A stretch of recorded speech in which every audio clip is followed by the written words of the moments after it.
Chapter 23. The next morning, Grace stared at the laptop sitting innocently on the kitchen counter, as if it had been there all along. It hadn't been there when she'd gone to bed, which meant Lily had gotten up at some point in the middle of the night and returned it. After she'd shooed Andrew away the night before, she'd spent hours looking for that laptop. All the internet searches she'd done in hopes of figuring out what Myron was up to. Did Lily know how to access the browser history? Had she seen everything Grace had found on her father? Her maybe father. Her probably not father. Grace had obsessed for half the night over all the stuff Lily might have seen, because trying to find a child pornographer could often lead to iffy images at best. Images Grace clicked away from the instant they loaded. She'd always been so careful to erase her history before she let Lily on the computer.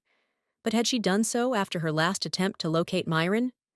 It had been days. She had no idea. She scanned the browser history now, and it was empty. Had she done that, or had Lily? Did Lily even know how?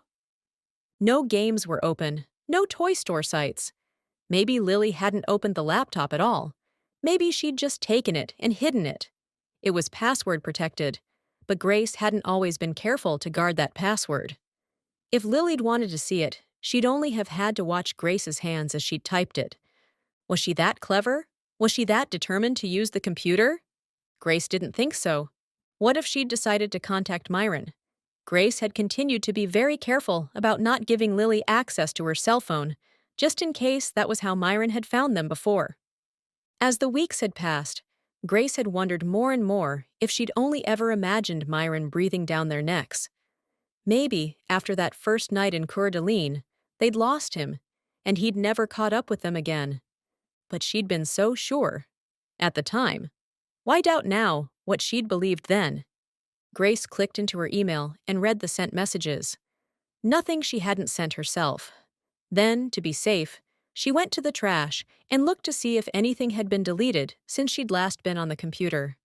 Nope. So either Lily was more deceitful than Grace had ever imagined, or she'd done nothing with the computer at all, which tracked with the other things Lily had taken. It wasn't as if she'd used Grace's favorite mug or worn her favorite earrings. She'd just hidden them. Grace closed the laptop, then her eyes. Lord, I need you. I need wisdom. I need direction. I'm so confused. She didn't know what she was doing. The world kept shifting, and just when she got her feet under her, it tilted again. The laptop was back. If Lily had seen something she shouldn't have. Then she had. It was over, and there was nothing Grace could do about it. But she didn't feel at peace. She didn't feel relaxed. She just felt more off balance than ever. Lily lumbered down the stairs and plopped into her chair at the kitchen table, eyes half open. Grace had learned the hard way to brush the child's hair before she woke up completely. When Lily was fully alert, she'd squirm and complain that Grace was hurting her. But half asleep, she sat compliantly. Grace grabbed the hairbrush from the downstairs half-bath and started pulling it through Lily's long, dark locks. On Monday, she'd made the mistake of asking about her grandmother during this time, which had set off a firestorm. She never had gotten Lily's hair brushed properly. Today, she kept her mouth shut. When she finished, Lily's hair was in pigtails that fell past her collarbones. The child perked up. "You found your laptop." Grace settled in the seat catty-corner to her. "Thank you for bringing it back." She shook her head vehemently. "I didn't take it, Miss Grace, and I didn't put it there." She seemed not defensive, but genuinely perplexed. Grace had pooh-poohed Andrew's suggestion that Lily was taking and moving things without being aware of it. But maybe he was on to something. But if that were the case, then that meant Lily was suffering from some sort of dissociative disorder. Grace had seen no signs of that in the child. Much as she'd thrown her degree in Andrew's face the night before, her bachelor's in child psychology didn't qualify her to diagnose such a unique and complex issue, much less treat it. Did Lily need psychiatric care? "Where did you find it?" Lily asked. Grace jutted her chin. "There, on the counter." Lily stared at the space, the color draining from her face. "What is it?" "I didn't take it." "Okay." Grace kept her voice light, even as worry clawed at her insides. Dissociative disorders were thought to be caused by extreme trauma. She hadn't let herself dwell too much on what Myron had required of the child, so he could get his photographs and videos. She didn't want to think about it now, but if Andrew's theory was correct, then there must be serious trauma in Lily's past. The little girl's green eyes looked larger as they filled with tears. "I promise, Miss Grace, I didn't." "I believe you." Believed she didn't know she had anyway. Grace scooted back in her chair and opened her arms. And then had another thought. If she really wanted to know the truth, maybe she could find it. She could discover everything she needed to know about Lily's past. And maybe the truth about the laptop, if she'd just allow herself to open her hand and press it palm to palm against Lily's. But Lily crawled into her lap and held on. Now wasn't the time for delving into dark secrets. Right now, Grace just needed to be a steady, calming force in Lily's life, not a counselor digging into her past. She told herself that was best, that it wasn't fear and self-protection that had her hesitating but care for the child. She was lying to herself. One more bit of evidence to add to the pile that proved she wasn't built for love. She fixed breakfast, and once she'd settled Lily at the table to eat, said, "I need to pop over to Mr. Middleton's for a second. When you're finished, please get dressed." "Yes, ma'am." "Don't answer the door for anybody." Lily rolled her eyes. "I won't." Keys in hand, Grace made sure the door was locked behind her, then crossed the narrow lot to Andrew's door, thankful to see his BMW still parked in front of his condo. The air was crisp and cool, the faint scent of a wood fire floating on the breeze. At least the heavy winds had died down. The other thing that had kept her tossing and turning was the way she'd treated Andrew. Her shortcomings weren't his fault. She owed the man an apology. She rang his bell, assuming he was already awake and getting ready for work. They often left about the same time. He could have been in the shower, though, or maybe he was one of those guys who slept until 5 minutes before it was time to leave. No, he always looked far too put together for that. She'd almost given up when the door opened. Andrew stood on the far side, wearing his suit pants, a pale blue button-down, and a tie hanging around the collar but unknotted. A smile spread across his features. What a lovely way to start the day. He pushed open the storm door. "Come on in." "I can't." She jutted her head toward her own door. "Lily, I probably shouldn't have left her alone, but—" "Right, I'd come out, but—" He looked at his bare feet. "It's a little chilly out there." "I'm sorry, I wasn't myself last night. You were very sweet to bring dinner." The smile stayed put, but his eyes squinted just a touch. "It was my pleasure." "I think it was anything but a pleasure, but I appreciated you being there, even if I didn't show it." He leaned against the jamb. "That's what we're doing, though, right? Having fun together is one thing, but if I really want to know you, then I need to be there, even when it's not fun. It might not have been the light-hearted dinner I'd anticipated, but I'm glad I was there." Her ears had snagged on his first sentence. "What are we doing?" He stepped out of the house onto the cold concrete. When she started to back away, he lightly gripped her wrist. "I don't know what you're doing, Grace." His words trailed, and his slight smile faltered. He swallowed and continued. "I'm falling hard." "Falling?" Yes. That was an apt description. She needed to grab onto something before she crashed. "I just don't think now's the time." But he pulled her close and wrapped his arms around her. "Don't do that." The words were deep and low, and she felt his breath in her ear. He smelled of soap and shampoo and aftershave, masculine and sexy. "You don't have to do that." Everything in her wanted to relax in Andrew's strong arms, but nothing had changed. She still needed to find Lily's family. She still wasn't good at this. Andrew still deserved more than she could ever offer. "Whatever you're thinking right now," he said, "just trust me. Trust that God did this for a reason." God. God. Who'd been silent for so long. She was formulating a response, something about taking it slow and focusing on Lily, when his lips trailed kisses from her ear to her mouth. She should not open up to him. Her body wasn't obeying her mind, and she dove into his kiss. All her arguments floated away. He ended the kiss and leaned back, a grin teasing his lips. I can think of no better way to start my day. Right. It was morning and cold, and she stepped back and looked at his bare feet on the cold stoop. You must be freezing. His eyebrows rose. After that kiss? Are you kidding? Go inside. You're going to catch pneumonia. Old wives' tale. I have to get back. Lily's by herself. He leaned in and gave her a quick kiss on her cheek, then held her eye contact. Go with me to the dinner Saturday night? He'd told her all about the events his company had planned for the following weekend. Oh, I found a babysitter. My friend Fitz's teenage sister is in town. Fitz said we could take Lily to their house. Shelby will watch her, and Fitz and Tabby will be there too, so she'll be perfectly safe. She can even take Regis. I don't know those people, though. I know them. They go to our church. Our church. As if she belonged there too. They're good people, Grace. But, do you trust me? She did, completely. She nodded. Then say you'll go. I guess. Good. I'll call you later. Another quick kiss on her cheek, and he retreated inside, winking just as his door closed. Brat. Grace's hand trembled as she tapped the button on her phone. She'd left it on the kitchen table for 30 seconds to run to the bathroom, and that was when Ruby Lind had called. Thank heavens the older woman had left a message. At the start of the third ring, Grace scolded herself for not keeping the phone with her at all times. She was usually so good to do that, but Lily was at school. If she'd missed her opportunity. Hello?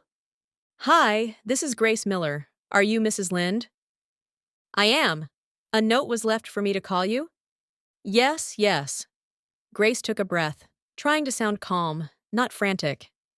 I'm looking for an old neighbor of yours, Darla Springer. The lady who lives next door to you said you might have some idea where she or her family went. Did she now?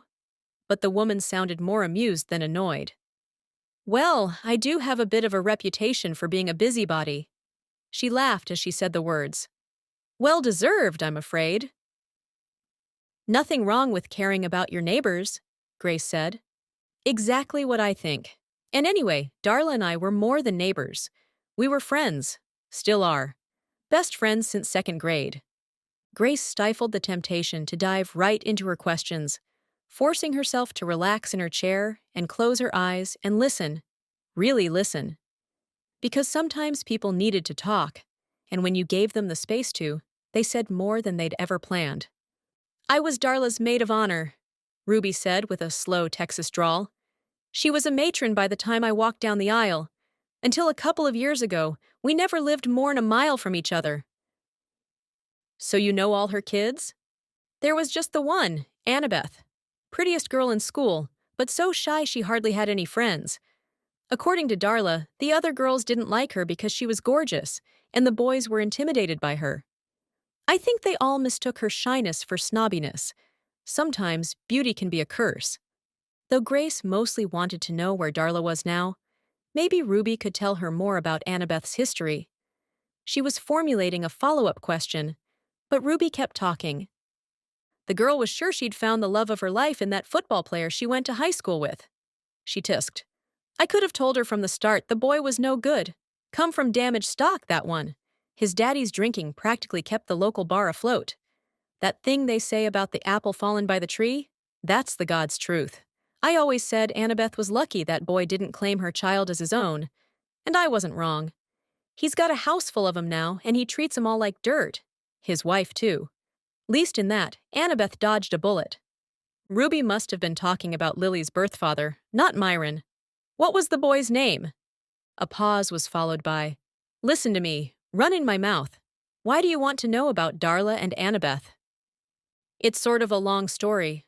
I met a little girl I believe is Annabeth's daughter and… Lily-Ann, you know where she is? Ruby's reaction sent acid to Grace's insides. Maybe the police were looking for the child. Were they tracing this call? I'm just trying to… If you know where she is, you need to tell me right now. Darla's about gone out of her mind searching for those girls. Girls?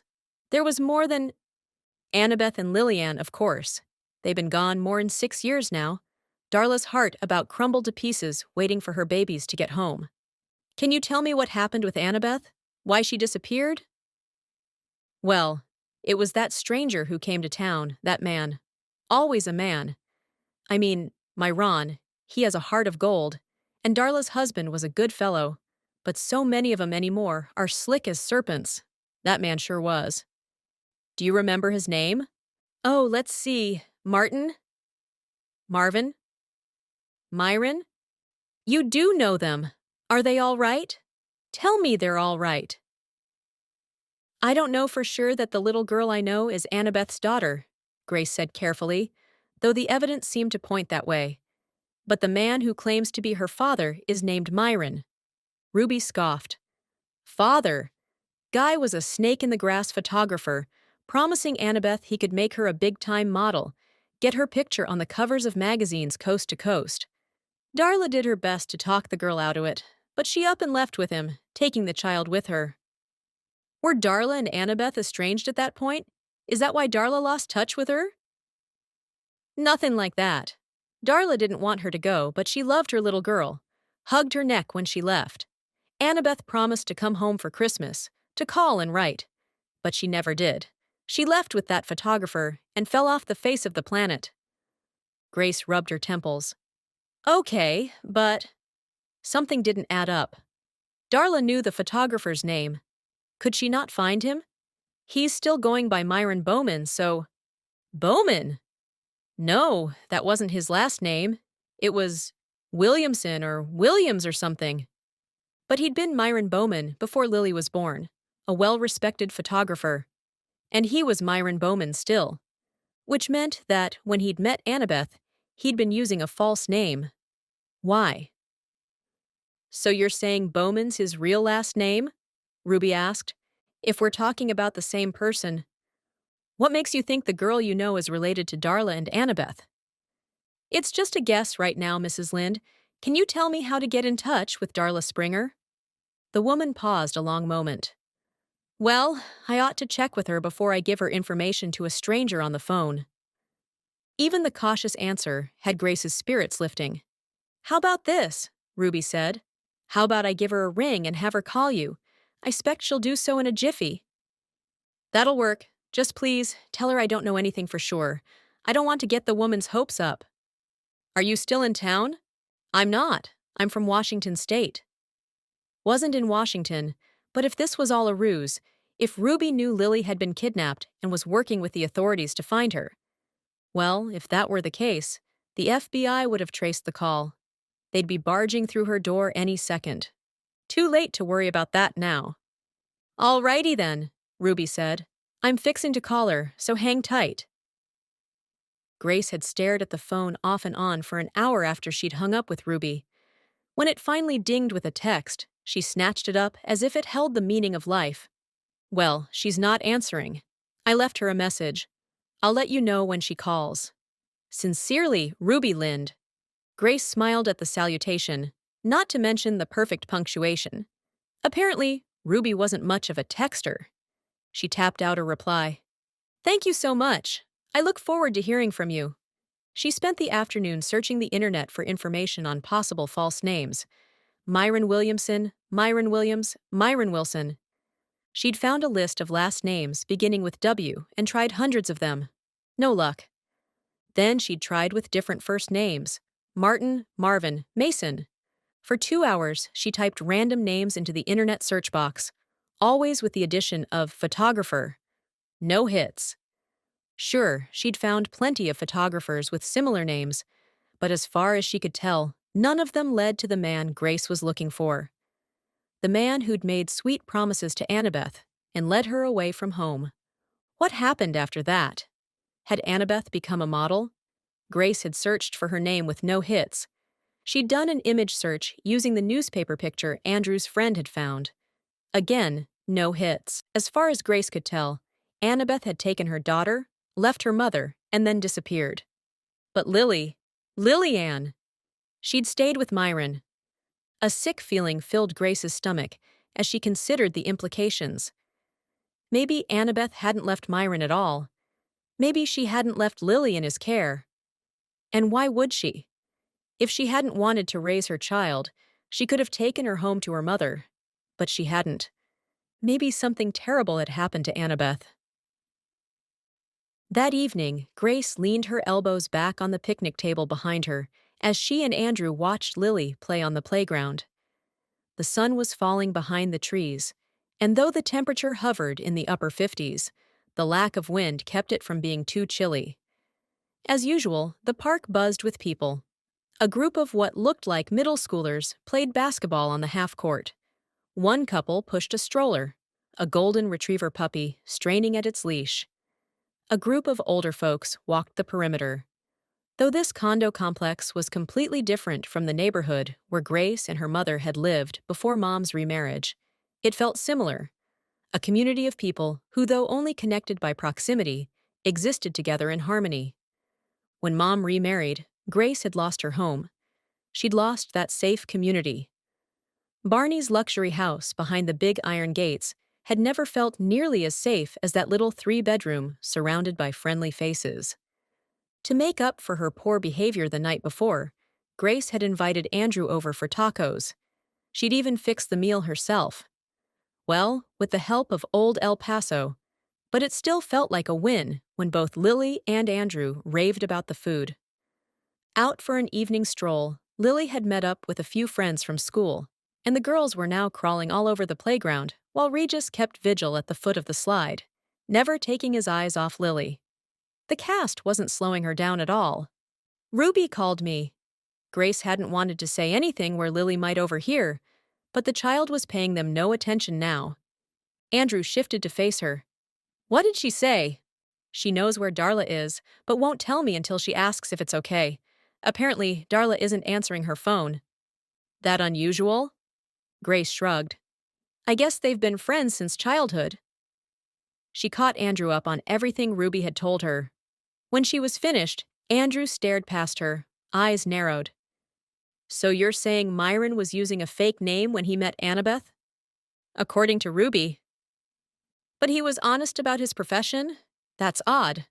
Why lie about one and not the other?" "He was using his profession, though," Grace said. "He promised to make Annabeth a model." "Right, but they didn't do their homework? Didn't look him up, check his credentials?" Grace shrugged. "I'm sure Darla can give us more information when we talk to her." Andrew turned his attention back to the children, but he seemed to be thinking pretty hard. Rather than interrupt, she followed his gaze, loving how easily Lily fit in. The child felt safe. Grace wished she hadn't taken Lily to Texas. Though she was glad that Lily had been there to confirm what they'd learned about her background, the trip had eroded her confidence, which explained her poor behavior that week and the incident with the laptop. Speaking of, "You might be right about Lily," Grace said. "I told you he wasn't her father." "That too." "Have you called the social worker?" "I will after I talk to Darla and confirm what Ruby said." He studied her, squinting. "I don't understand the hesitation. You should be calling the authorities to report him. You should be sounding the alarm. For all I know, he legally adopted her. I need to talk to Darla." "He's a pornographer, so even if he did—" "We haven't proved that yet." Andrew blew out a heavy breath. "My friend's still looking for her picture. If it's anywhere on the deep web, he'll find it." "It's amazing how long it takes." He shrugged. "It's a big place. David tells me it's more than 400 times larger than the internet. The difference is that it isn't searchable by your everyday search engines. It's not all bad stuff, I guess. The dark web is tucked in the deep web and hidden pretty well. Surely Myron's removed her image by now. If he sold pictures of her, then they're out there, somewhere." Her dinner churned in her stomach at the thought. Andrew nudged her shoulder. "You were saying I was right about something else?" Thankful for the change in subject, she said, "It's possible Lily is having some kind of dissociative episodes." He turned to face her. "I've heard that word. Isn't that, what do they call it? Multiple personality disorder?"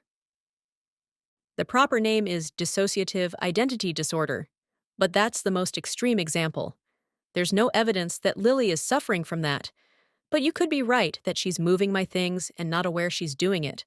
I'll have to do more research to figure it out. Should she see a counselor? Would the state pay for that? Oh, I don't know. She hated that she hadn't told him the truth about her relationship with Lily, but telling him she'd kidnapped the girl would only make him an accomplice.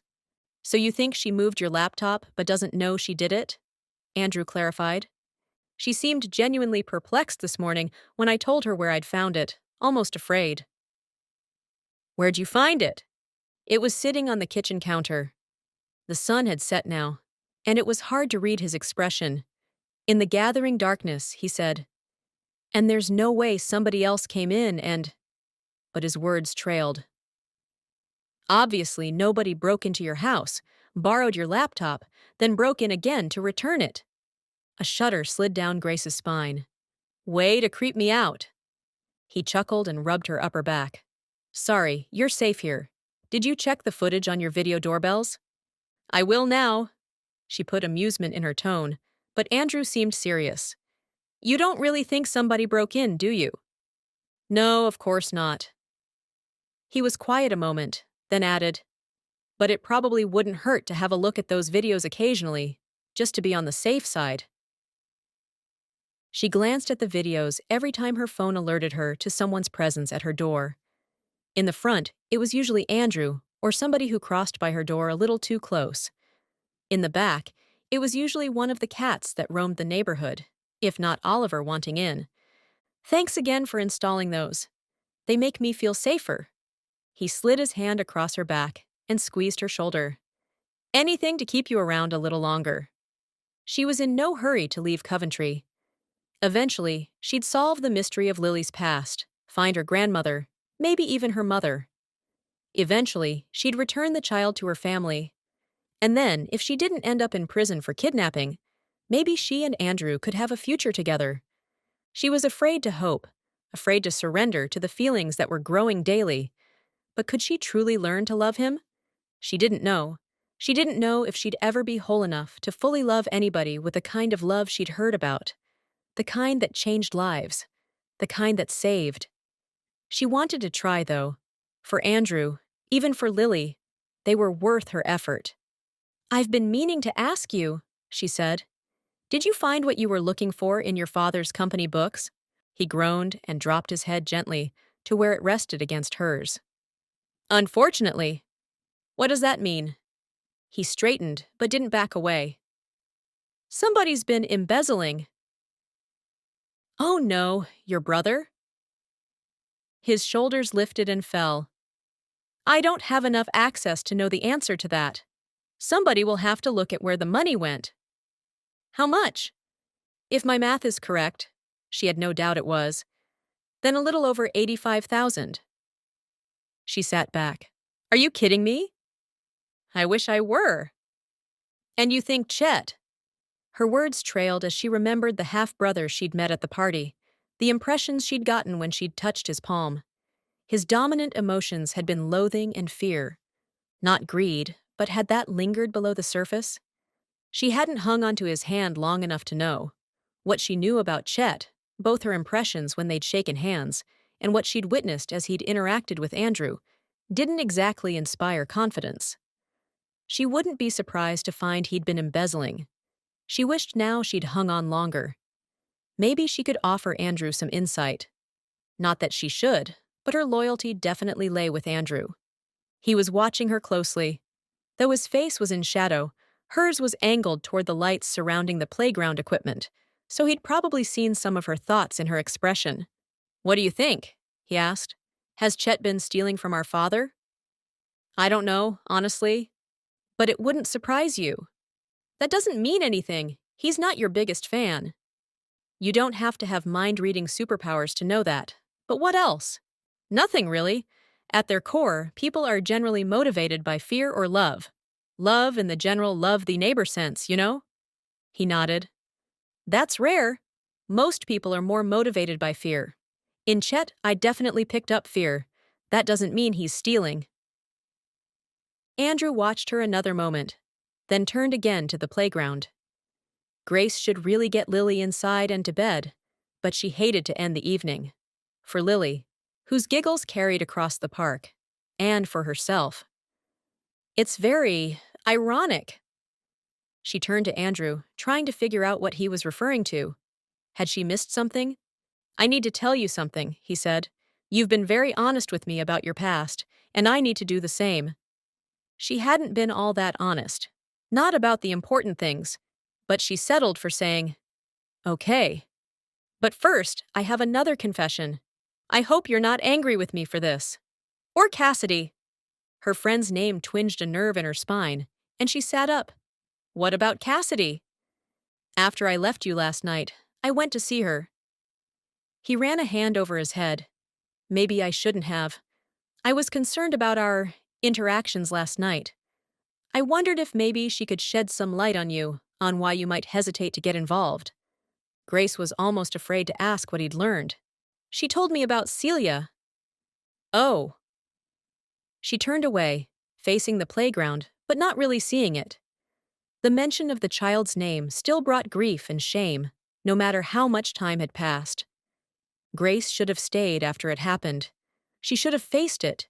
She definitely should have talked through it with a counselor. Knowing what to do and doing it were two very different things. I'm sorry, he said. I shouldn't have dug into your past.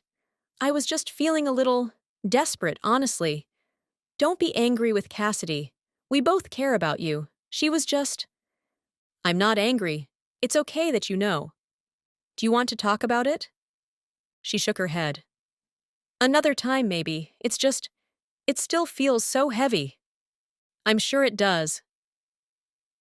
His words were slow and measured when he added, You know it wasn't your fault. It was my job to bring her back from that dark place. I loved her the very best I could, and it wasn't enough.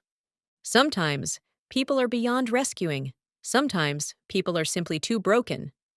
I wasn't. He shifted to face her better, seemed to be waiting for her to continue. So she did. When my mother left me at the girls' home, I was heartbroken. I felt like I would never recover. I felt unlovable. I mean, if my own mother didn't love me, why would anybody? Andrew leaned closer and trailed his fingers down a lock of her hair, then down her arm until his hand settled on her elbow. But Mama Lucy loved me so well. Her love healed me. It saved me. She sounds amazing. I'm glad you had her. I wish Celia had had her. But Mama Lucy has health problems. She'd had to take a step back during that time for a surgery, then a long recovery. She left me in charge. I did my very best. I loved Celia, all the girls, the best I could. It just wasn't enough. You can't take that on yourself. You aren't the one who harmed that girl. You don't understand. I loved her, and I failed. Love is supposed to save, Andrew. My love was useless. Andrew's head tilted to the side. Your love, no one's love, will ever be that powerful, Grace. You can do your very best, love with all your heart, but people get to decide how to live, how to respond. Besides, your love doesn't save. God's love saves. We're made in His image, of course. But you don't have the power He has. You don't have the power to save. You don't understand. That tender hand on her arm squeezed. I think maybe you don't understand. You were never meant to save anybody. All you can do is walk with God and pray He does the work. If you think you're supposed to be that powerful, you're going to be disappointed every time. Could that be true? Was it possible that she wasn't supposed to be that powerful? She'd been given the gift, or curse, of being able to know more about people than most. But that wasn't a superpower. And even if it were, it didn't give her any power but understanding. Maybe Mama Lucy's great power was her ability to love, but even she lost girls sometimes. None to suicide, but plenty of girls left the home and returned to their lives on the street. More than one girl had thrown Mama Lucy's love in her face and stormed out the door. Mama Lucy just kept loving. Whereas, when Celia took her own life, Grace had run away. Here's another thing to think about, Andrew said. God's love does save, and people reject it, and reject Him every single day. Why would you expect different results? As the truth settled on her, the burden she'd carried for years dissolved and blew away on the cool autumn breeze. When she focused on the man beside her, she saw his lips tip up in a smile and realized he was responding to hers. You're beautiful when you're angry with me, but when you're happy, he shook his head. Wow. One of Lily's friend's moms approached the playground carrying a covered plate. Grace couldn't hear what she said, but Lily solved the mystery when she ran over. Mrs. O'Donnell brought cookies. Can I have one? She says they're oatmeal raisins, so they're healthy. Just one, Grace said, and you have 10 more minutes. Lily skipped back to the playground and accepted the treat. The girls settled on the merry-go-round to eat, and Mrs. O'Donnell wandered over to talk to the other parents at the playground. Still feeling the glow after Andrew's compliment, and maybe after their conversation about Sidia, Grace settled back against the picnic table. I was in prison for 6 months. She snapped her attention back to him. If he'd told her he'd spent a semester on the moon, she wouldn't have been more surprised. Embezzlement. He let that hang in the air a moment. I've been meaning to tell you, but it doesn't exactly come up in conversation. I didn't know what I was doing. My supervisor asked me for help with some accounting and offered to pay me overtime. More than overtime. Way more than my per-hour wage, which he justified by saying I was doing more than I usually did in the job. Which was true. I was in financial trouble. Dad had cut me off, and I was struggling to put myself through school already. And then I started gambling, sports betting, football. I made a bunch of good bets. And then, that's how it happens. Beginner's luck turns south fast. I dug myself a hole, and the hole kept getting bigger. I was too embarrassed, prideful I guess, to ask Dad for help. I told my boss, and he offered me the side gig, and I jumped at the chance to make the money I needed and help out my boss, maybe be considered for similar opportunities in the future. It was just a college job with an investment firm, but I was ambitious. His lips quirked. I guess you knew that part already. She stayed silent, unwilling to interrupt the flow of words. I had no idea that I was helping my supervisor cover for his stealing. Andrew took a breath while she processed what he'd said so far. The owner of the company figured it out. Andrew's voice took on a hard edge. All the changes to the books had been made on my computer, with my login. I told the truth from the very start, that I'd done it at my boss's behest. He claimed I'd done it myself, and he'd figured it out after the fact. But he didn't turn me in, which made him an accessory at best. They checked both our accounts. I deposited the $3,000. He deposited nothing in his checking account, but investigators found an offshore account. The DA didn't believe his story, but he didn't believe mine either. Both of us were convicted. And then, approximately 5 months and 24 days later, my sentence was overturned. My boss grew a conscience in prison, I guess. He admitted he'd lied to me, which made me an idiot but not a criminal. In the darkness, she couldn't see his face and wanted to find some way to comfort him, to connect with him. But she stayed quiet to let him finish. When he did, she heard a hint of amusement in his voice. Not great for my pride, but by the time I stepped out of prison, my pride had been stomped pretty thoroughly. He turned to face her. So, now you know. I cannot imagine how horrible that must have been. How long was your original sentence? 3 years. I might have gotten out early on good behavior. Probably would have. But still, there's nothing like being trapped behind bars. It's torture. I'm so sorry that happened to you. He shrugged it off. It's part of my story. My faith had been pretty paltry before prison. There's nothing like the cold, hard slam of steel doors to get the knees of the arrogant to hit the floor. You don't strike me as arrogant. If you knew me then? His words held a hint of amusement as he turned back to the kids on the playground. After a minute, he continued. I'd planned to be a physician, but I got kicked out of my pre-med program. You would have been so good at that. Why not transfer to a different school? There had to be a way. Believe it or not, that was one of the good things that came out of it. I realize now that I wouldn't have been happy as a physician. I love what I do, working with BNB. helping to bring innovation to the world of medicine. It's the perfect marriage of the things I love: biochemistry, technology, and business. So even though prison was awful, I can't let myself regret it. The Lord used it. I love that attitude. Well, it's not like I'm ready to do it again or anything. In fact, I'd say my biggest fear is ending up behind bars. She thought back to the times they'd been in the car together: the drive from Coventry to his father's house, the drive in Texas from the airport to Freedom Hill. Both times, cars had been whipping past, but he'd stubbornly kept to the speed limit. Now she understood. It wasn't just cautious driving. It was a desire not to get pulled over, not to have a run-in with the police. She wondered what Andrew had been like before the arrest. A risk-taker, if the gambling were any indication. He was still that, but she guessed that now his risks were more calculated, only taken after careful consideration. They weren't foolish or without purpose, and they were always legal. "I'd only change one thing," he said. "My relationship with my father. He was so ashamed, so embarrassed by what happened. Our relationship had been rocky already, and my conviction only made it worse. Years later, and I'm still trying to heal it, and telling my dad that his favorite son is also guilty. I see the problem. Not that it would be better to discover his son is incompetent.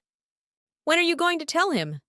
We're meeting in Concord for lunch tomorrow. The timing is terrible, but the prospective employees arrive Friday, so it's either tomorrow or next week. You can't carry that burden all weekend. You're wise to get it taken care of immediately." Grace's heart hurt for Andrew. All he wanted was to repair the rift with his father, and this was likely to make it worse. Her hand itched to hold his, to feel what he was feeling. If she did, she would only be drawn closer to him, closer, when for days she'd been telling herself she should keep her distance. But she didn't want to do that. She didn't want to play it safe. She didn't want to run away from this relationship. Maybe he was right about love, that human love was imperfect.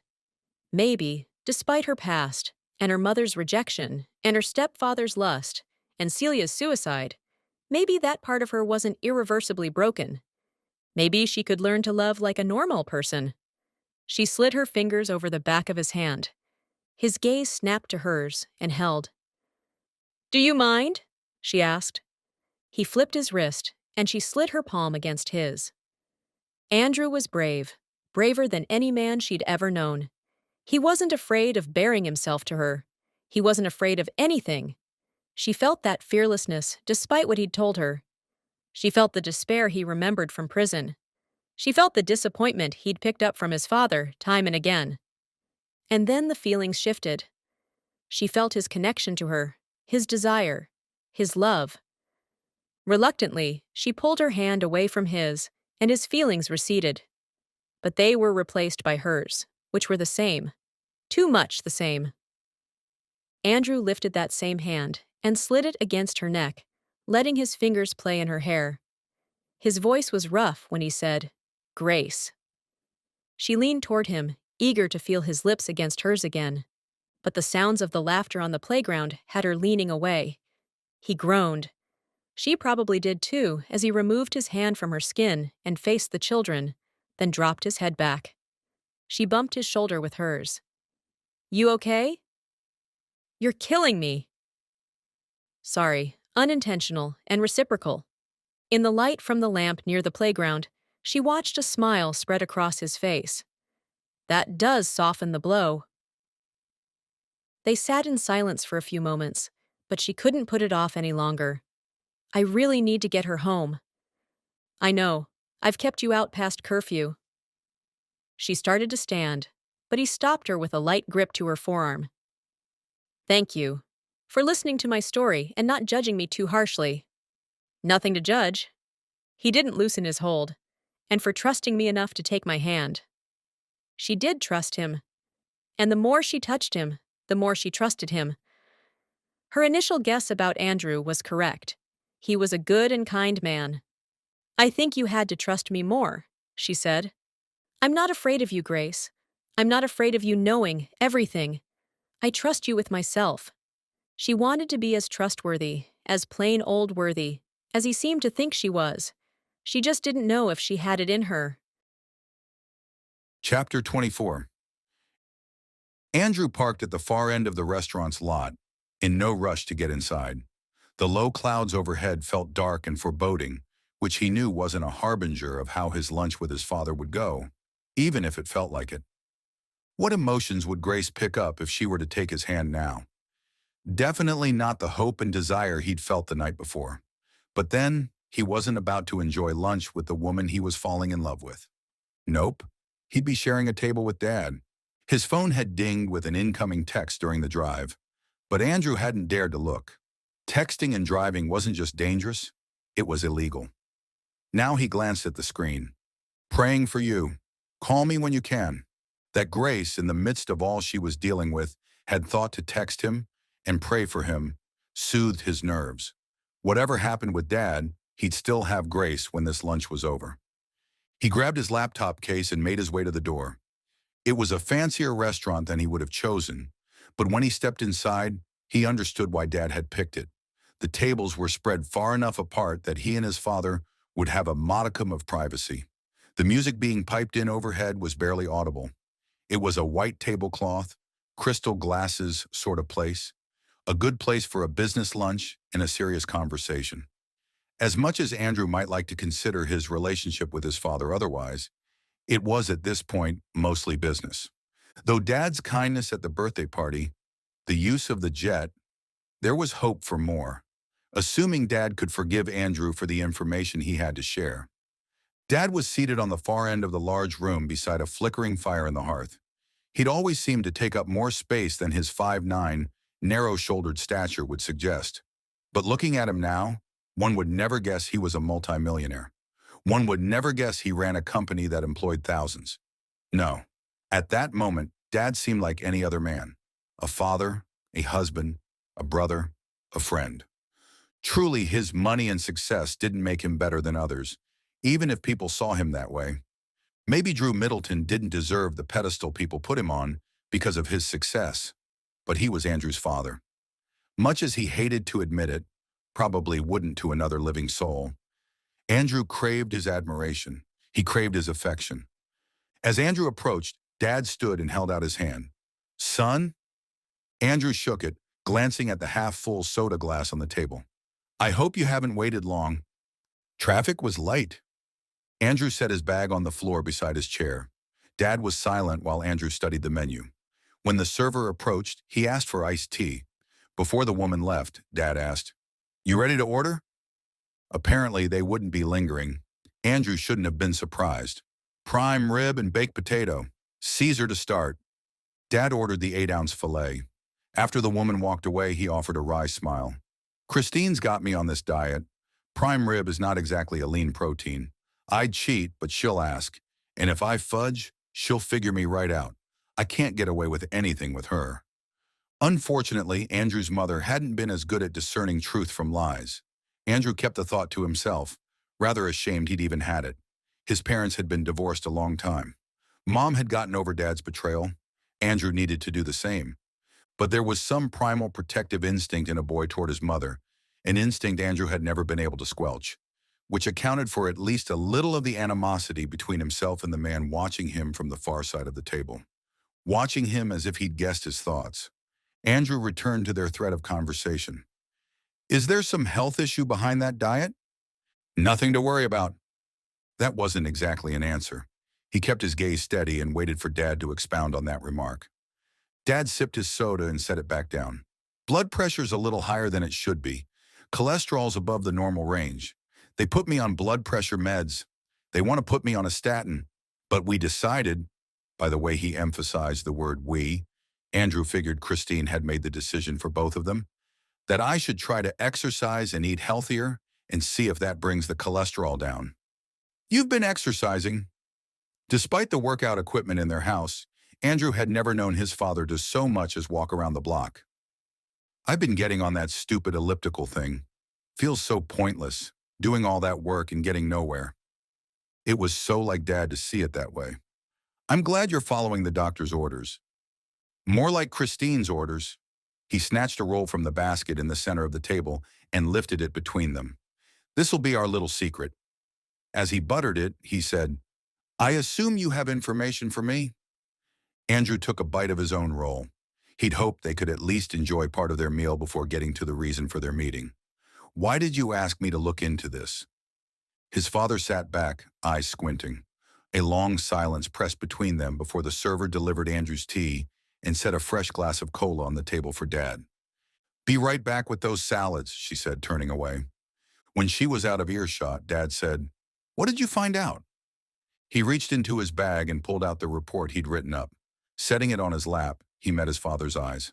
Somebody's been skimming off the top. Over the last 18 months, he, or she, has taken a little over $85,000. The skin around Dad's mouth tightened. It started small, Andrew continued, a couple thousand here and there. But over time, the discrepancies grew. The biggest came in August of this year. Over the course of the month, just under $17,000 were redirected out of company accounts. Or, I'm making some logical jumps here. The money came in, the records show that, but when the totals were transferred to monthly books, they were smaller. Somewhere between the daily bookkeeping and the monthly records, money is being shifted, which was just one of the many, many reasons companies used electronic software. And maybe the reason Chet hadn't converted his department to the software yet. Andrew held the report across the table. Dad stared at it as if it might sting to touch. But then he snatched it and read. Andrew sipped his tea, ate his bread, and tried to ignore the anxiety rising up his spine and tightening the muscles in his neck. Here you go. The server appeared carrying 2 salads. Caesar, she plopped one plate in front of Andrew, and garden, Italian on the side. Dad nodded to the empty place at the end of the table, and she set it there. Anything else? She asked. No, thank you. Andrew added a smile, hoping his kindness made up for his father's brusque dismissal. Dad had barely looked up from the report. Andrew tossed his dressing with the salad, then forked and ate a bite. It tasted fine, not that he could concentrate on the cool lettuce and salty dressing. In his pocket, his phone vibrated, and he was happy for the distraction. He glanced at the screen and saw another text from Grace. Still praying. She had perfect timing. He'd prayed about this meeting for days. Whatever happened, he wouldn't be afraid. He had a father who loved him no matter what, whether the man sitting across the table did or not. Finally, Dad traded the report for the salad. What's your best guess? I don't have enough information to make an assumption. Andrew set his fork down and slid his hand around his cold glass. All I have is what Chet gave me. I don't know where money was transferred to, or even if it was. For all I know, that missing money is in a company account. For all I know, I uncovered bookkeeping errors. You don't believe that? No, I don't. You think it's Chet? Dad spoke the words as a statement. Rather than respond, Andrew repeated his question from earlier. Why would you ask me to look into this? You have an entire accounting department filled with very smart people, any one of whom could have found this information. Why not have one of them, or even Harrison, dig into the numbers? He's your CFO. Surely you can trust him. Dad held his gaze over the table a moment, then looked at the flames in the fireplace beside them. Here's how I see it. Andrew leaned toward his dad. Either Chet is guilty of embezzling company funds, or he's guilty of being monumentally stupid, allowing somebody else to do so. First or second, I don't know, but why me, Dad? We already have enough bad blood. I knew I could trust you. Dad swallowed hard, his Adam's apple bobbing. You and your brother have history, I know that, and I guessed you might find out something like this. Andrew sat back, resisting the urge to cross his arms. Instead, he lifted his chin, preparing for whatever blow was about to come. Our relationship, Dad motioned between them, wasn't ever all that great, and it's only gotten worse.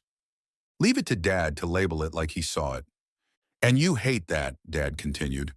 Andrew felt more exposed under his father's knowing gaze than he had the night before, when he'd held Grace's hand. Maybe because he trusted Grace wouldn't use her insights against him. He had no such confidence in his father. Dad leaned forward, expression softening. I hate it too, son. I hate it. I just don't know what to do about it. Maybe don't pit me against my brother. Don't throw us in a ring to watch us fight to the death. Dad flinched as if he'd struck him. Not what I was trying to do. Really? He heard the skepticism in his tone and snapped his jaw shut. Dad's voice was low when he spoke again. Because you're trying to repair our relationship, I knew I could trust you. You have nothing to gain by making your brother look bad. Or good, for that matter. Make him look bad, you risk damaging our already fragile relationship. Make him look good, you risk, well, making your enemy look good. The corners of Dad's lips tipped up, but the expression never quite turned into a smile. You have no vested interest in the company except for what you'll eventually inherit, and you never seem to care all that much about that. Andrew cared more than he'd ever admitted, not because of the money, but because it was his father's legacy. Back when Andrew had decided not to work for the family business, Dad had cut him off. At that point, Andrew had been convinced he'd inherit nothing. He'd been so furious, so desperate to prove to his father that he was worthy of him, that he'd caused himself all sorts of problems. Without his father's money, he'd had to figure out how to make his own way. He'd worked, he'd gambled, he'd gotten into ridiculous debt. He'd behaved like an idiot who didn't deserve his father's money. Not that it was about deserving. Did a son really have to earn his father's love? But he couldn't make his father love him. God help him, deep down, he'd always wanted that love, but he'd never been able to earn it. Neither had Mom, no matter how hard she tried to keep the marriage together. The thought of not inheriting any of the business, any of Dad's money, it had hurt him. In prison, he'd come to terms with it all. He'd learned to lean into his Heavenly Father's love. But after Andrew's sentence had been overturned, his record expunged, Dad had relented on his vow to disinherit him just because Andrew refused to walk the path Dad had expected. Andrew never counted on getting an equal share with his brother and sisters, and he didn't care. Or at least, he tried not to. Chet, Angela, and Kate were the children of the favored wife. They would inherit the bulk of Dad's estate, and that was fine with Andrew. But Dad was right about one thing. Andrew cared very deeply about the distance that had grown between them. He wanted to repair it, not toss a grenade into the chasm and blow it to smithereens. You two still working on those salads? Dad hadn't touched his, but he pushed the plate away. After Andrew's quick, "We're finished," she lifted the plates off the table. When she was gone, Dad settled his hands in his lap and leaned forward. "I didn't ask anybody else to look into NBC's numbers for obvious reasons. Chet's my son. He doesn't have the greatest reputation already, and I didn't want to put anybody in the position of having to tell me what they learned." "Even Harrison?" Dad's lips pursed. He shook his head but added no comment. Was there some tension between Dad and his CFO? As long as Andrew could remember, they'd been the best of friends, sharing everything. Maybe that had changed. "But you had no such qualms about putting me in that position. You don't want anything from me, never have. You have no reason to lie to me." Dad's voice dropped an octave. "I trust you." The truth of it settled deep. Andrew tried to be trustworthy, to live his life above board. Since the false conviction, he'd done everything in his power to be a man of integrity, and Dad had noticed. He tapped the report. "I trust your results. Now that you have them," Andrew asked, "what will you do?" Dad reached into his suit coat and pulled something out, which he held across the table. "I'm going to ask you for another favor." Andrew groaned. "Please don't." "Maybe it's Chet." Dad didn't break eye contact. "Maybe it's somebody else in his department. Maybe it's somebody else completely. If money's being transferred out, this should show where it's going." Eyeing the flash drive, Andrew said, "You already knew what I was going to find." "I guessed." "You knew enough to bring that." Dad didn't respond. "What happens if I find out Chet's stealing from you?" "I'll fire him and send him on his way." "No prison for the golden boy?" Dad's hand dropped to the table. He looked wounded. "I would never send him to prison, and I'd have done anything in my power to protect you from that, whether you'd stolen from me or somebody else. I did do everything in my power. I just failed." Dad had hired the best lawyers available. Unfortunately, the DA and the judge hadn't been convinced by Andrew's story. With his supervisor's lies and Andrew's fingerprints all over the records, the evidence had been overwhelming. Dad's quiet, at first, seemed to be an afterthought, spoken beneath his breath. "At first?" Andrew asked. "What does that mean?" Dad looked chagrined as he shrugged. Nothing? Andrew studied him, considered the words, realized what it meant. But it couldn't be true. Could it? He leaned forward. Dad? He cleared his throat, straightened his fork and knife. I might have had something to do with your boss changing his story. Telling the truth, you mean? Dad's head bobbed, but he didn't seem fully convinced. Did Dad believe he'd been an unwitting pawn in the embezzlement? Or an active participant? He wished his father knew him well enough to be convinced he'd never steal, but as Dad had said, they'd never been that close. I paid the guy a visit. His voice was rough and low. You didn't threaten him? The thought of it had Andrew's insides twisting. He had no affection for the man who'd tried to shift the blame to him, but he hated to think of his father sinking so low.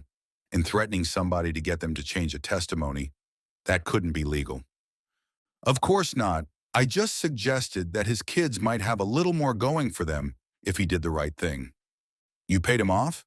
I offered him an incentive to change his tune.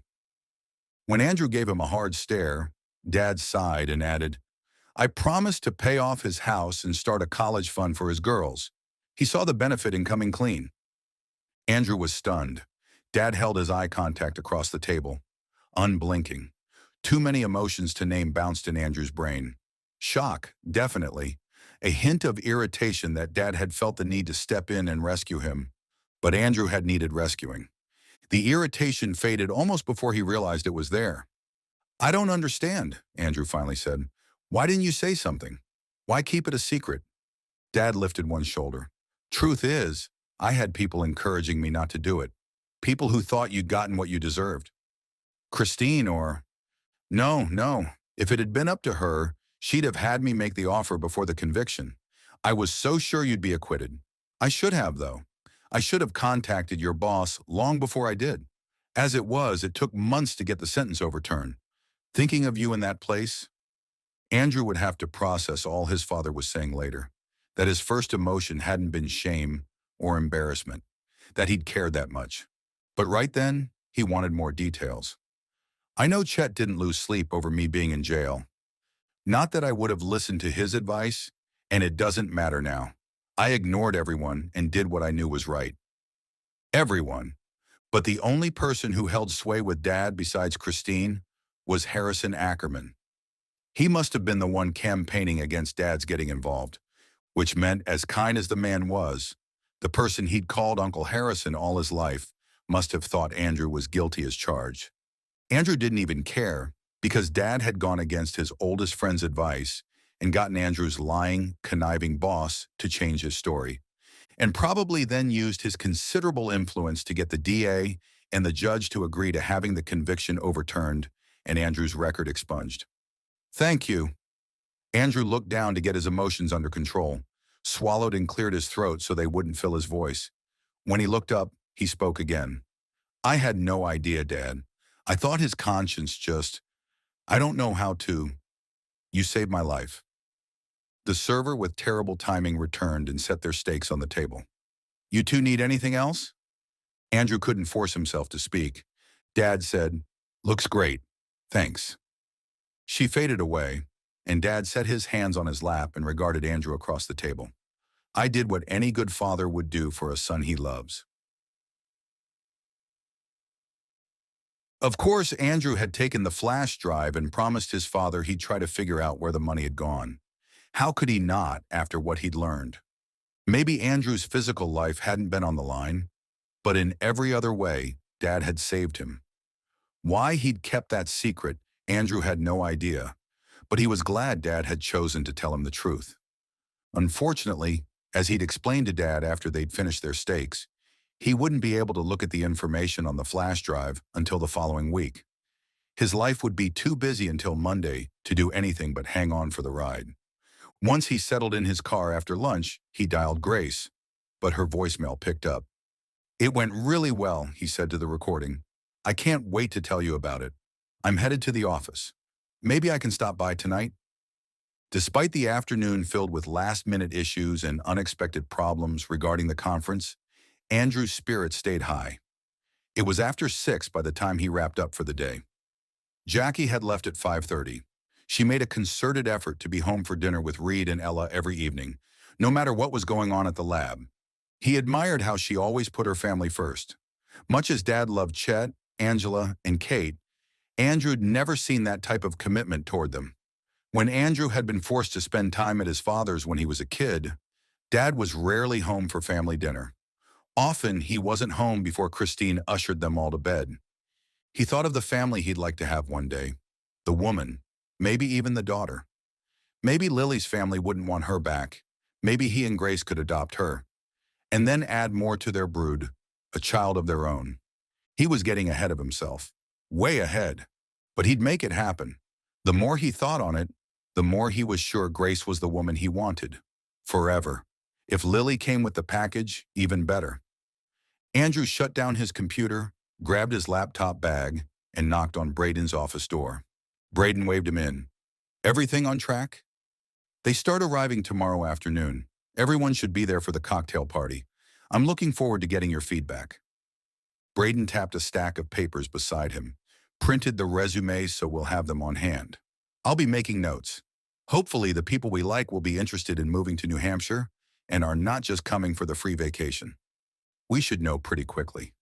That was the risk of the weekend, that they'd spend a lot of money to wine and dine people who had no desire to move to the mountains. But it was a risk worth taking. Even if they only come for the weekend getaway, if we do this right, they'll at least consider what it would be like to live here. Agreed. You've done a great job putting it together. If they all don't want to pack their U-Hauls by Sunday, then it was never meant to be. Your idea, Andrew said. Braden shrugged. Which you brought to life way better than I ever would have. He shut down his computer and stood. Leaving? They walked out together and were halfway across the lot when Braden said, You haven't said how it went with your father. Andrew gave him an update, the joy of what he'd learned that day seeping into his voice. Braden clapped him on the back. He got you out of jail? That's something, man. I know. Andrew was still wrapping his head around it. I'm not exactly looking forward to digging into the financials, but at least I don't have to worry about what I'm going to find. Maybe you'll be able to get Chet out of your dad's company permanently. Andrew considered that, then shook his head. Honestly, at this point, I hope he hasn't been stealing. For Dad's sake. I mean, even if he has, it's been going on right under his nose. That's an issue. But if I were Dad, I'd much rather find out my son's incompetent than learn he's a criminal. Either way, he's incompetent, Braden said. I mean, if he's stealing, someone with half a brain would have been better about hiding it. Andrew considered that, nodding. The numbers will prove what they prove. They reached Andrew's BMW first, and Braden leaned against the hood. And Grace? His eyebrows lifted, his amusement unmistakable. She's good, more than good. He didn't even bother to hide his smile. That's awesome, I can't wait to meet her. She'll be there Saturday night. She was going to fit in perfectly, he had no doubt. Back when Andrew'd been languishing in prison, he'd wondered if he'd ever get to live the life of his dreams, if he'd ever have a job he loved and friends he could confide in. He'd hardly had the courage to dream about a woman to share his home, his future, his bed. God had been so good to him. As he drove home, he felt lighter, freer than he had in years. Thanks to his conversation with his father, thanks to his friendship with Braden and the rest of the guys he'd met in Coventry, thanks to Grace, Andrew felt incredibly blessed and completely secure in a way he hadn't since he was a child. Andrew and Grace had decided to meet at the Patriot for dinner. Shelby, Fitz's sister, planned to stop by to introduce herself so Grace would feel more comfortable leaving Lily with her. Nah. He stepped into the restaurant to find Grace already there. He kissed her cheek before sliding into the booth across from her. A glass of iced tea waited for him. She nodded toward it. Hope that's okay. Perfect. Where's Lily? Grace tipped her chin toward the back of the restaurant. Reed and Jackie sat across from each other in a booth. At a table a few feet away, Lily and Ella were bent over a screen giggling. Soon as we walked in, Ella beelined over here. Reed and Jackie don't seem to mind. I'm sure. In fact, they seem to be enjoying having a minute to talk without Ella's constant chatter. Grace returned her attention to him. I'm glad it went well with your dad. Tell me what happened. He filled her in on the meal he'd shared with his father and what he'd learned about his conviction being overturned. Your father did that and never told you? I know it's strange that he kept it a secret from me. Wow, though, wow. He must really care for you. Andrew was beginning to believe that for the first time in a long time. I think his friend, you met him, Harrison Ackerman? I remember. I think he advised against helping me. Maybe Dad kept it quiet because he didn't want to have to defend his actions. I appreciate how Harrison is always thinking of Middleton Enterprises, and it's possible he thought my association with the company had already done enough damage. The server came by and took their orders. He shouldn't be as hungry as he was after that huge lunch, but he'd picked up the scent of the fish and chips when he'd walked in the door.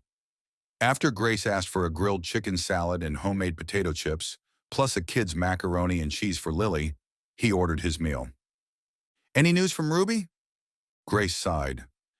She says Darla hasn't called her back yet, which is unusual. If she doesn't hear from her tomorrow, she'll call her brother. She did let where Ruby lives slip, mentioning how they always went to the Galleria when she visited. It's an oversized mall in Dallas. Of course, that's a huge metropolitan area, but at least it narrows it down. With that information, we should be able to track her down whether Ruby calls you back or not. I bet Dylan could, but Grace was shaking her head. If we have to go that route, we can, but I'd rather wait for Ruby. Why? It didn't make sense. They finally had a line on where Lily's grandmother was. Shouldn't Grace be eager to get in touch with her? But he thought about what that would mean, and understanding dawned. He wrapped his palm around the back of her hand. I know it'll be hard, but learning the truth, even if it means you have to give her up, won't it be a weight off your shoulders? And hers. I mean, you saw how heartbroken she was when she discovered nobody at that house. Grace blinked a few times, then looked away. Yeah, you're right. The longer you keep her, the harder it'll be to let her go. Even Andrew hated the idea of saying goodbye to Lily. He couldn't imagine how difficult it would be for Grace. And maybe you'll find out Darla Springer doesn't want her. Maybe you could adopt her. Why don't you let me call Dylan right now? He helped Braden and Carly out last winter. I'm sure he won't mind helping with this. Finding lost people is his thing. After a swallow, Grace shook her head. I told Ruby I'd wait until she called me back. Maybe I'm just putting off the inevitable, but she shrugged. I'm going to put it off one more day. Andrew squelched his temptation to argue. What Grace had done by taking Lily in, and what she was still doing, trying to keep the child safe. Who was he to tell her she was doing it wrong? He let all his arguments die. Just let me know. Grace granted him one of those heart-stopping smiles. The woman didn't smile nearly enough. The more time he spent with her, the more he knew he wanted to keep making her smile as long as he lived. Crazy to think such a thing about a woman he'd just met. But they'd known each other almost 2 months at this point. They'd spent a lot of time together. He couldn't imagine anything he could learn now that would change his mind about her. She held his eye contact. They probably looked like lovesick teenagers to outsiders, but he didn't care. He cleared his throat, figuring he knew the answer to his next question already. I assume that means you haven't talked to her social worker yet? Her eye contact slipped, and she looked up and away and kept her gaze trained on nothing, as far as he could tell. I'll do that after I talk to Darla. I just wish I could prove he's a pornographer. She met his eyes again. No word from your friend? I'll send a text right now. He pulled his phone from his pocket and texted David. No response, but David would get back to him as soon as he had something. Much as he hated to think what finding images of Lily would mean regarding the sweet little girl, he hoped David would be able to prove Grace's suspicions. Then they could put away Myron for good. After the server delivered their meals, Grace slid out of the booth and approached Lily's table, chatting first with the child, then with Jackie and Reed. She returned, said, "She's going to eat with them," and took Lily's dinner and drink to the girls' table. He was glad for the time alone with Grace, and not just because, without Lily there, it felt like a real date. The last thing they needed was for Lily to overhear them talking about her so-called father. Grace settled in and cut her salad into smaller pieces. Maybe Dylan could locate Annabeth, Andrew said. I can see why you want to wait for Ruby to give you Darla's information, but surely they'd both be thrilled to figure out what happened to Lily's mother, regardless of how they came by the information. Grace didn't look up to make eye contact, but he caught the slight tightening around her mouth. A gnawing in his gut told him she wasn't saying something he should investigate. But this was Grace. She'd proved herself trustworthy over and over. And after all she'd done to protect Lily, even abandoning her home to do it, he refused to let suspicion get the better of him. Before she could speak, he said, "It's okay. Once you hear from Darla, you can figure out what the woman's done to locate her daughter. Heck, maybe she's found her, and Ruby doesn't know it." Grace's smile held less wattage this time when she said, "Yeah, maybe. Tell me about where you used to live. I sort of figure it was down closer to Mass, considering you don't know this area very well." "Oh, yeah, down by Manchester." Her vague answer didn't do anything to assuage the suspicion growing in his middle. When she added Goffstown, it didn't help. It sounded as if she'd only just remembered the name of the town where she'd supposedly lived. What was up with her tonight? And how did she end up in New Hampshire to begin with? If she'd come to be closer to Cassidy, then why not move immediately to Coventry? He opened his mouth to ask, but she spoke first. "Tell me the plan for tomorrow." Her voice was unnaturally perky, forced perky. Cut it out. What was wrong with him, suspecting her of something? He shook his head to rid it of the weird thoughts that were trying to ruin his night and his relationship. "You said something about a cocktail party?" she prompted. "Yeah." He didn't want to talk about work, but she seemed eager to change the subject. "The hotel will serve drinks and heavy snacks, enough to replace a meal if the guests don't want to go out after. Jackie's going to get us started, welcome everybody to the event, and introduce Braden and myself, then point out the current employees, encouraging the guests to ask them questions. After that, we'll mingle, get to know each other." "Are you spending the whole weekend there?" "Unfortunately, it seemed like a good idea for all of us to stay at the hotel when I first proposed the idea. That way we could be around to mingle with the guests at all hours. I'll hang around the hotel bar, chat up anybody who comes in. Have a few drinks? I'm not much of a drinker. And Saturday?" He explained the plans he and the event planner had put together, including a tour of the lab, a cruise on Lake Winnipesaukee, a cocktail party, and a fancy dinner. "It sounds wonderful," Grace said. "I bet they'll be clamoring to work for B&B. That's the goal, that they'll want to work for us and that they'll tell their friends. We hope to make the weekend an annual event, invite only, so people consider it a privilege to be considered for employment in our lab." "Color me impressed." Grace plopped her chin on her hand and gazed at him as if he were some kind of hero instead of the business manager of a small medical research firm. Looking at the admiration in her eyes, his heart melted. All his suspicions floated away. Chapter 25. Grace was 26 years old, and she'd never been on a real date. She'd been pursued by guys in high school, but she'd never found a single one attractive enough to spend an evening with. She'd had enough experience with boys and men, both personal and as a result of what she felt through other girls, to have little interest. In college, then working at the girls' home, she brushed shoulders with men, but not one had ever convinced her to go out with him. So maybe she didn't know what she was talking about, but this felt like a real date. More than the birthday party had, perhaps because they'd been surrounded by people that day, and Lily had been with them. And nothing about the trip to Texas had felt like a date, though romantic feelings had most definitely cropped up on that flight home. But at that moment, sharing a meal with Andrew without Lily's near constant presence, she thought perhaps she understood why her girlfriends had talked so much about this dating thing. This was nice. Very nice. Andrew took a bite of his fish, then sipped his iced tea and set it down. "Did you look at the video footage from the other night? Confirm nobody's been in your house?" "Thanks for reminding me. I actually think I broke the back door one." His eyebrows lifted. "What happened?" "The footage showed nothing, just black. I went to see if it was working, and there was a twig wedged in between the doorbell and the siding. A maple leaf was still stuck to the twig, blocking the camera." Andrew's eyes narrowed. "That's bizarre. How in the world could that have happened?" "You remember the wind that night. I'm guessing that's the culprit." His lips pressed together. After a moment, he said, "A twig couldn't have broken the camera, though." "I think I broke it when I yanked the twig out. The light wouldn't come on, and there's been no video since. And you didn't see anything on the recording? Nope, it was dark and then it was darker. Weird. I'll have a look when we get back.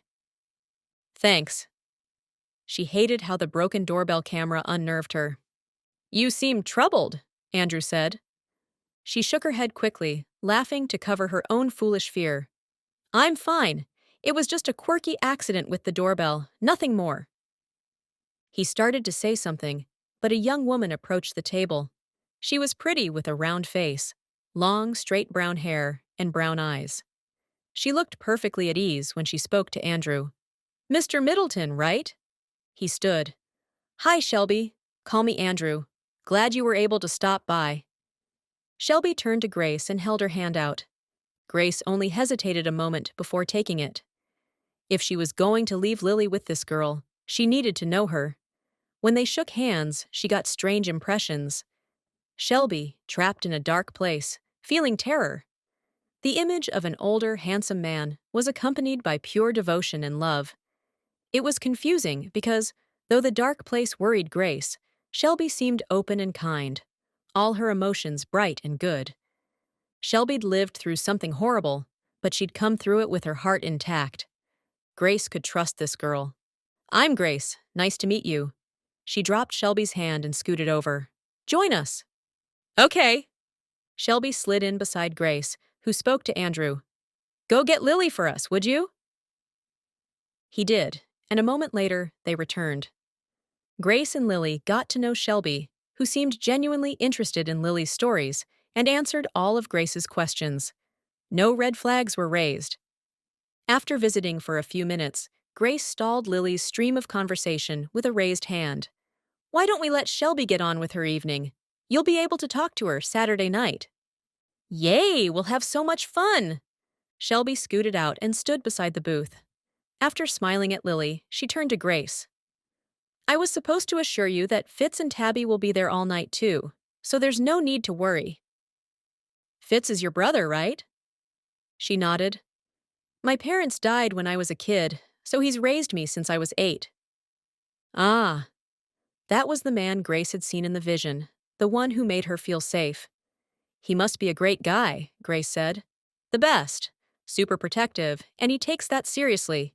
Always told me he became a cop, mostly to give him an excuse to carry a sidearm so he could scare away the boys.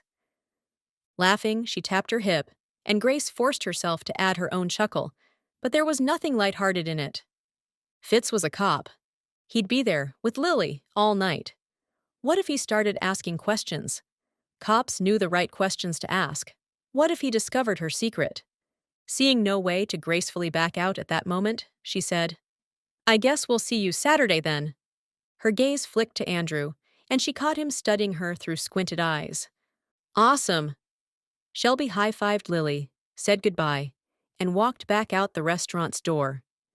As they finished up their meals and Andrew paid the check, they agreed to meet back at Grace's house so he could look at the video doorbell. Lily chattered all the way home, but Grace had trouble focusing. Because Shelby's brother was a cop, and Andrew had looked more than just curious at the restaurant. He'd looked suspicious. It was no easy feat settling Lily down after they returned from the restaurant. The child was in a good mood as she bathed and changed clothes, practically bouncing with joy after eating dinner with her new best friend, Ella. She was even looking forward to going to Shelby's house Saturday night. Grace hated knowing she was going to have to disappoint her, but there was no way she could leave Lily with Shelby and her cop brother. How had she gotten herself into this mess? All she'd wanted was to keep Lily safe from Myron. She'd accepted that there would be consequences. She'd accepted that she might end up in prison. Her solitary, rather pathetic life hadn't seemed worth fighting for. To sacrifice it to save a little girl?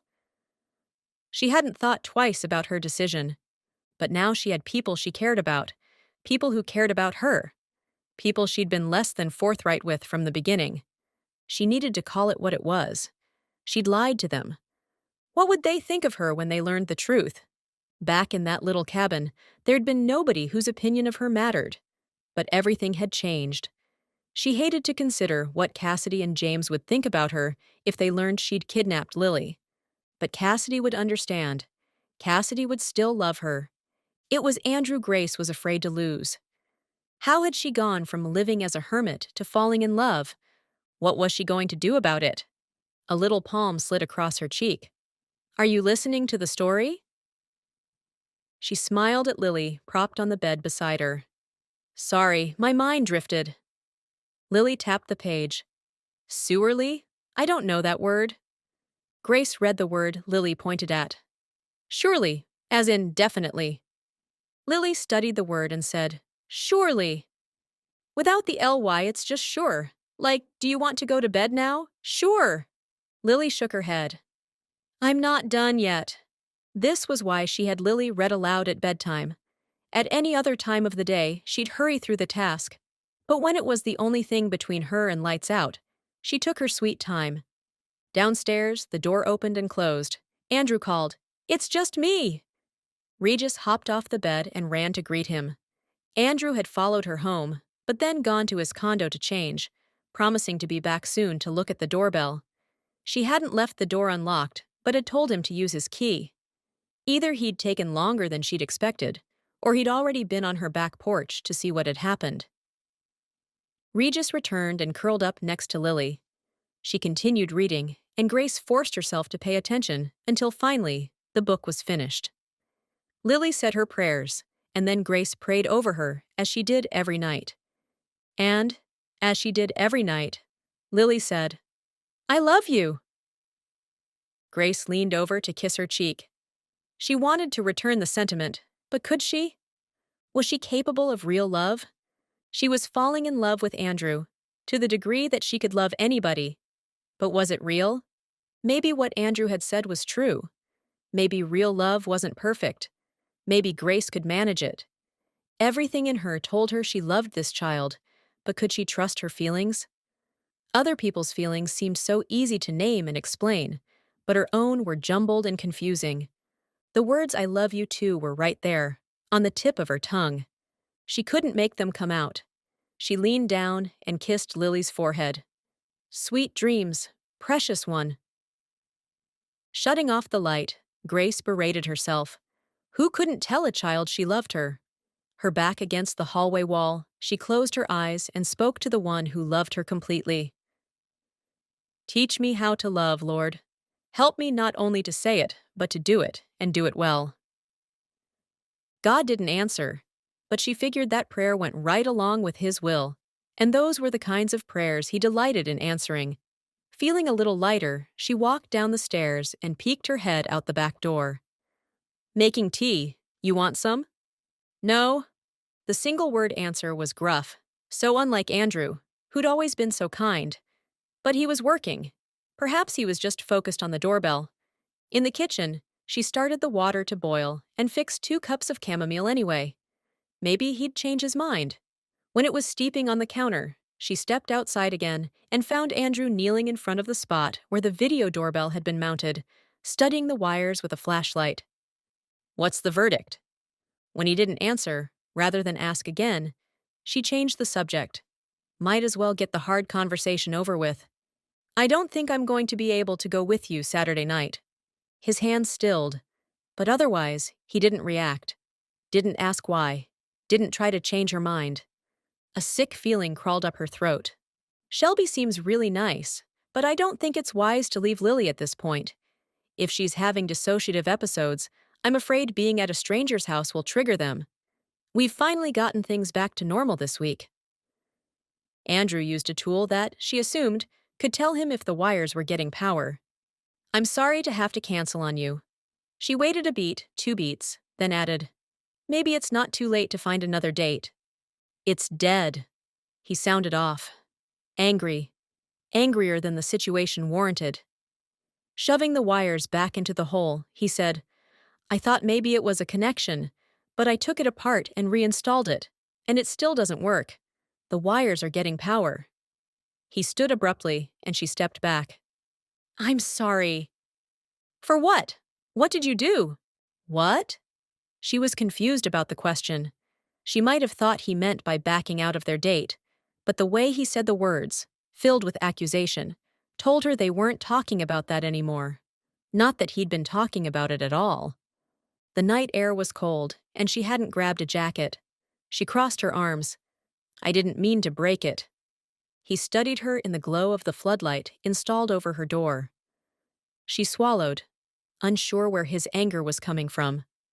Probably not the broken doorbell, but she said, "I'll buy another one. I can have it installed." "You think I care about the doorbell? Why don't you tell me what you do care about then?" He rubbed his lips together. His Adam's apple bobbed. Then he exhaled, the vapor hanging in the air between them before it dissipated. "Let's go inside before you freeze to death." Though the air was frigid, the cold look in his eyes chilled her to the bones. She slid open the glass door and stepped in.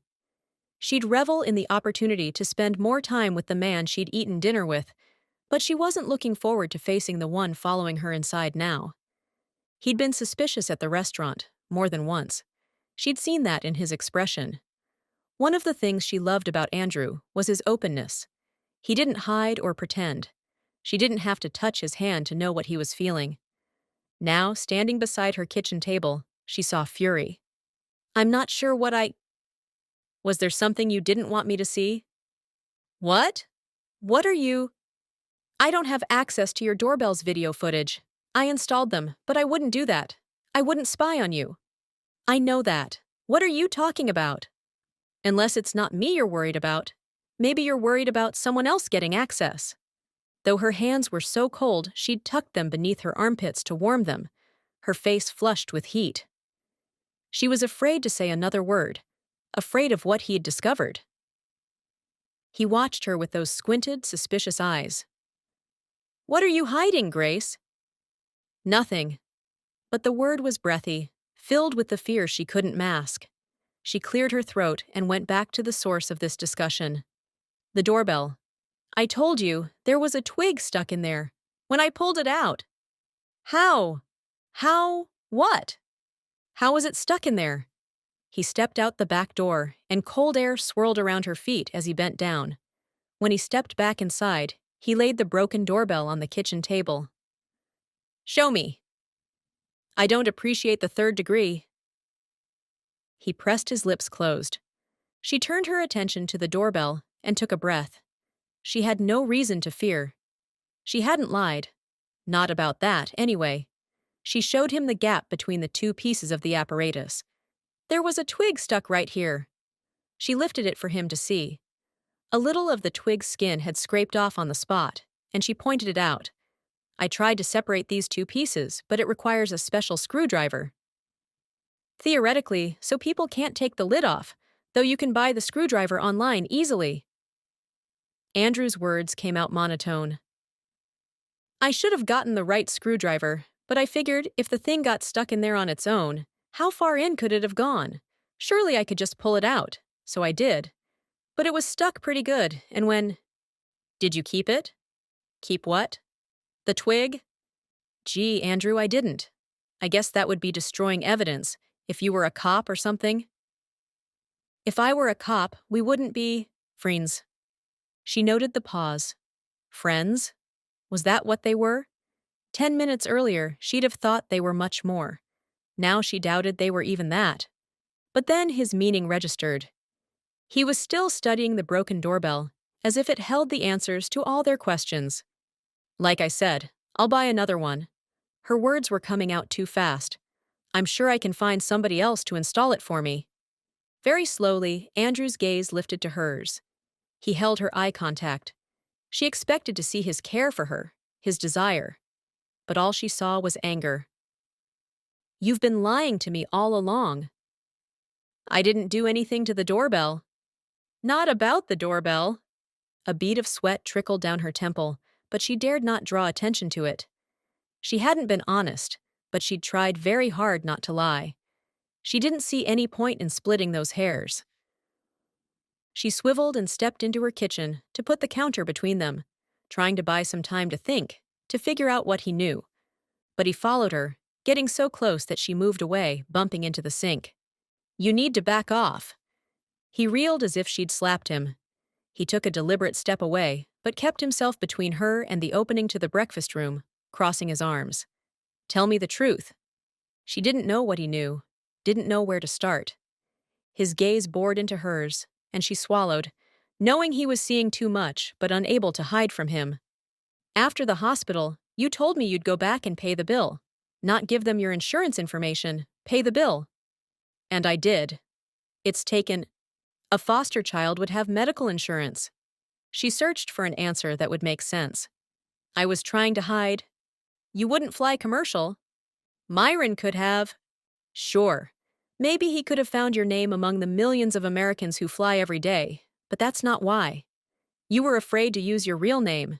Ever since the day Lily broke her arm, I've known the name on the lease isn't your real last name. Miller, is it? Nice and generic. I never asked because I thought I knew you. For the first time, his hard expression faltered. She glimpsed something tender in his eyes, but it didn't hold. What's your real name? It was on the tip of her tongue. She wanted to tell him. She wanted him to know her, to fully know her.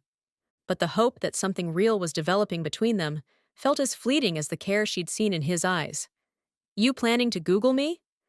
Yes, Grace, or Gloria, or Gina, or whatever the heck your name is. Grace. My name is. You keep making excuses for why you haven't told the social worker what we've learned, but they're just that. Excuses. There is no social worker, is there?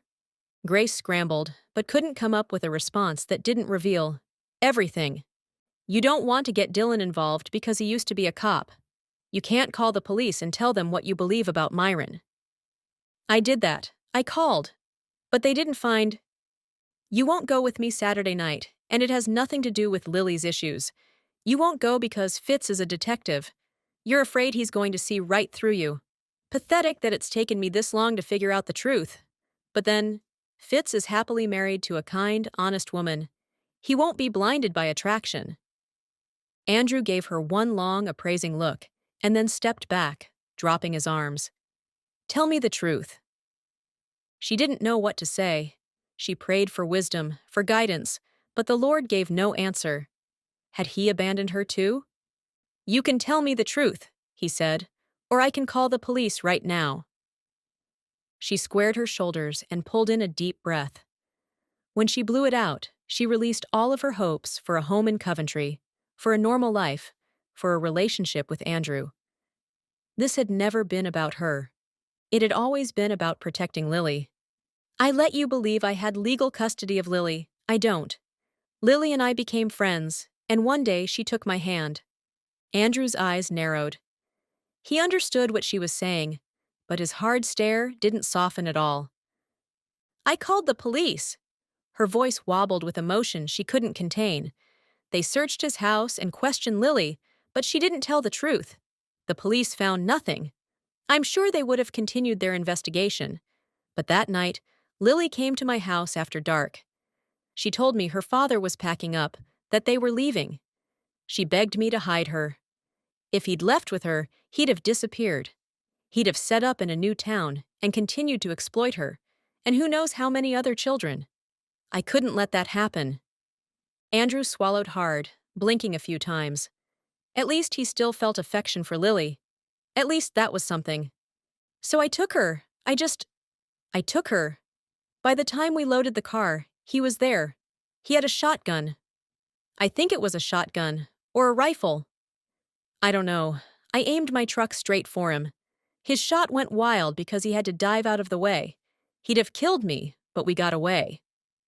Some of the color drained from Andrew's face. I called the police. They said he'd taken off, but assured me they were still looking for evidence. They didn't seem to realize that I'd taken Lily. I didn't tell them. I couldn't because they'd have taken her back, given her to Myron, or stuck her in foster care. Maybe thrown me in prison. She was safe with me. I knew that. All this time, I've only been trying to protect her. You kidnapped her. I had no choice, don't you see? If I hadn't... It's a felony, Grace. He faltered at the name. My name is Grace. Grace Leanne Mullen. Leanne was my paternal grandmother's name. Mullen is my father's name. You can Google me if you want. I do so daily. As far as I can tell, nobody is looking for me, or Lily. You can't know that. And even if they're not, what do you plan to do? Just, just dump her on her grandmother's doorstep and then come back here and resume. His voice trailed. No, you wouldn't come back here. You'd just disappear again. That wasn't my plan. His eyes rounded. Your plan? What plan? You obviously. Keep your voice down. Lily is sleeping. Please, God, let her be sleeping. Let her not be hearing this. His shoulders hunched, and his hands curled into fists. A moment passed before he relaxed and blew out a breath. You have no idea what you're facing. I'm trying to save a child's life. Her life is worth that. There has to be a better way. If there is, I don't see it, and it's too late. We're here now. Last night, you and I sat right down there. He pointed in the direction of the playground. And I told you my biggest fear. She whispered the word into the space between them. Prison. Do you understand what you've done? He ran a hand over his mouth and down his stubbly chin. You've made me an accomplice. You didn't know. They wouldn't. You think that matters? Again, his volume rose. He lowered his voice and added in a whisper shout, You think they'll care that I didn't know? That they'll even listen? He muttered a curse word under his breath. I put you on a private jet. I flew you across state lines. You didn't? I didn't know the last time either, and I was convicted and sentenced to prison. If not for my father. Another curse word. He ran his hands over his head, mussing his neat hair. My father. We're finally starting to repair our relationship. He's not convinced I didn't embezzle money, but he's forgiven me. This will destroy it, forever. I'll never win his respect after this. Andrew, I never meant. You meant to lie to me. Over and over and over. You absolutely meant to lie to me. I was trying to protect. I get it, okay? I get it. But I won't do it. I love Lily, I do. And I cared for you. But I won't be involved in this. Her heart hooked on one word. Cared. Past tense. Very carefully chosen past tense. It was all she needed to hear. It was over between them. This little fantasy in Coventry. This idea that she might have found a forever home. It was all over. Let me by. Her words came out calm but confident. Andrew shifted out of the way, and Grace stalked past him and through her living room, where she yanked open her front door. It's time for you to go. He brushed by her, but turned on the stoop to face her. He kept his voice low. For her sake. He paused, blowing out a breath. For both of your sakes. I'm leaving in the morning. I won't be back until Sunday afternoon. Be gone by then, or I'll have no choice but to call the police.